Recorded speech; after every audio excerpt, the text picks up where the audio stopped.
Hello दोस्तों, आज का डिक्टेशन स्टार्ट होगा 5 सेकंड बाद। स्टार्ट। जन सहभागिता आज एक बहुचर्चित विषय है। विभिन्न देशों में प्रजातांत्रिक संक्रमण, कई समाजवादी व्यवस्थाओं का अवसान और विश्व भर में जन संगठनों की बढ़ती संख्या, ये सभी ऐतिहासिक परिवर्तन के प्रक्रम हैं और आपस में अंतः संबंध हैं।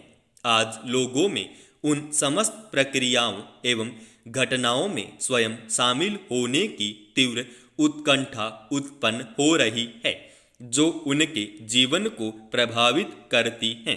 इस प्रकार की उत्कंठा एक ही साथ संभावनाओं एवं आशंकाओं को जन्म देती है, परंतु यदि इस प्रवृत्ति का सामाजिक, राष्ट्रीय एवं वैश्विक परिप्रेक्ष्य में संतुलित समायोजन हो तो यह नए समाज की रचना का एक महत्वपूर्ण पहलू हो सकती है।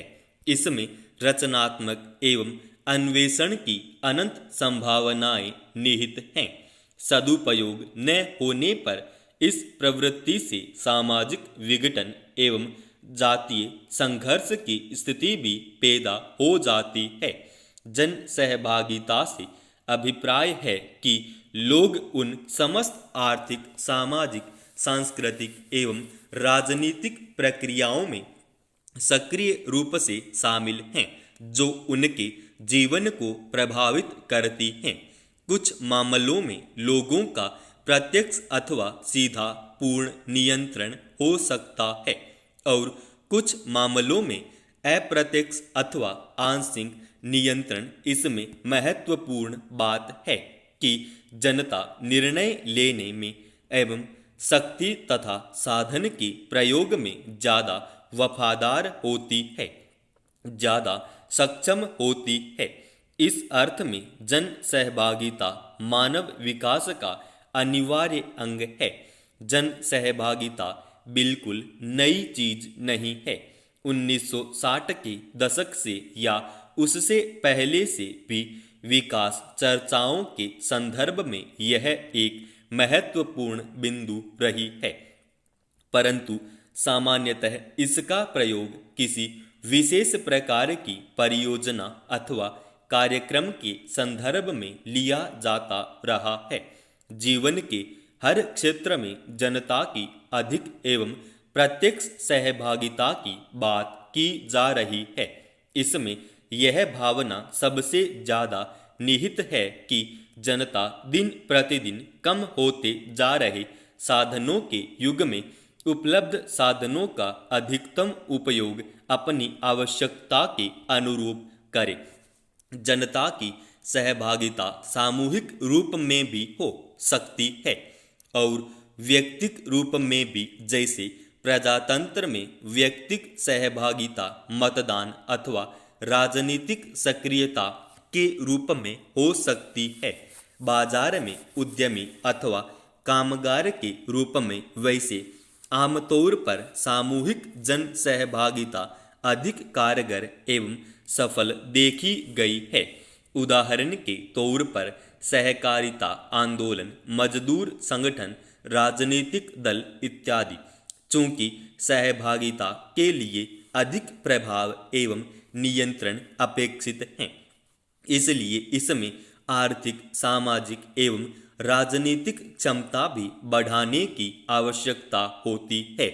आर्थिक संदर्भ में इसका अभिप्राय है आर्थिक गतिविधियों में स्वतंत्र रूप से सक्रिय होने की क्षमता। सामाजिक संदर्भ में इसका अभिप्राय है धर्म, जाति, लिंग, रंग आदि से ऊपर उठकर सामुदायिक जीवन में शामिल होने की क्षमता। और राजनीतिक संदर्भ में इसका अर्थ है राष्ट्राध्यक्ष से लेकर ग्राम पंचायत स्तर तक को स्थापित या खारिज करने की क्षमता। ये सारी सहभागिताएं एक दूसरे से सतह संबंध हैं और परस्पर पूरक हैं। एक के अभाव में शेष सहभागिताएं अप्रभावी हो जाएंगी। इसलिए जन सहभागिता बढ़ाने के किसी भी प्रस्ताव की संपरीक्षा इस आधार पर होनी चाहिए कि यह लोगों को अपने जीवन से जुड़ी गतिविधियों पर नियंत्रक शक्ति कितना बढ़ा रही है। बाजार, सरकार, सामुदायिक संगठन आदि तमाम संस्थाओं के संदर्भ में इस बिंदु पर विचार आवश्यक है। हर प्रस्ताव में जनता के हितों को प्राथमिकता मिलनी चाहिए। बदलते परिवेश में जरूरतों को पूरा करने के लिए किसी भी संगठन में सुधार और विकास करना लाजिमी है। संयुक्त राष्ट्र संघ भी इसका अपवाद नहीं है। हाल के वर्षों में इस वैश्विक संस्था में सुधार की मांग करते हुए आवाजें उठी है। बहरहाल सुधारों की प्रकृति के बारे में कोई स्पष्ट राय और सहमति नहीं बन पाई है।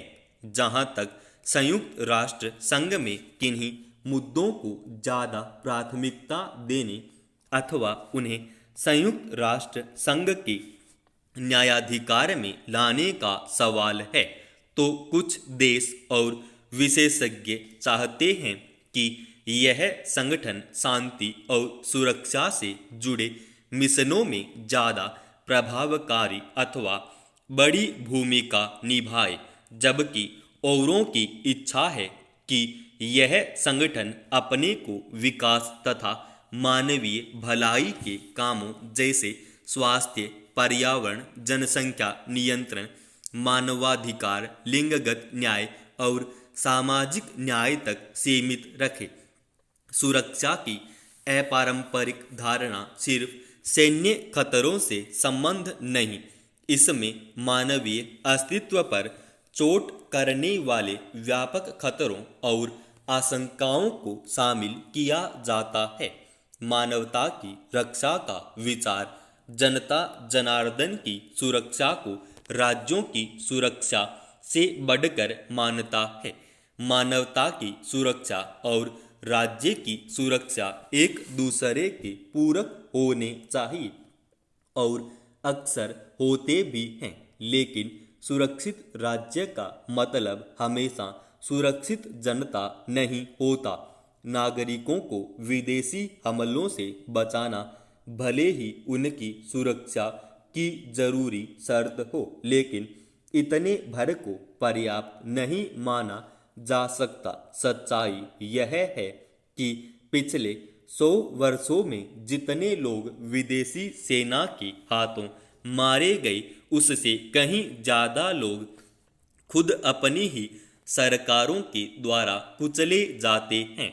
मानवता की सुरक्षा के सभी पैरोकार मानते हैं कि इसका प्राथमिक लक्ष्य, बहरहाल इस बात पर मतभेद है कि ठीक ठीक ऐसे कौन से खतरे हैं जिनसे व्यक्तियों को बचाया जाना चाहिए।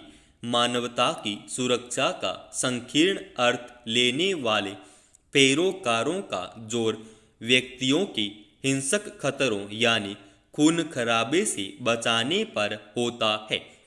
जीवन का ऐसा कोई मोड़ नहीं जहां संघर्ष न हो, कठिनाइयां न हो। ऐसा भी नहीं है कि जिसने इन संघर्षों और कठिनाइयों से पार पा लिया उसने जीवन को जीत लिया हो।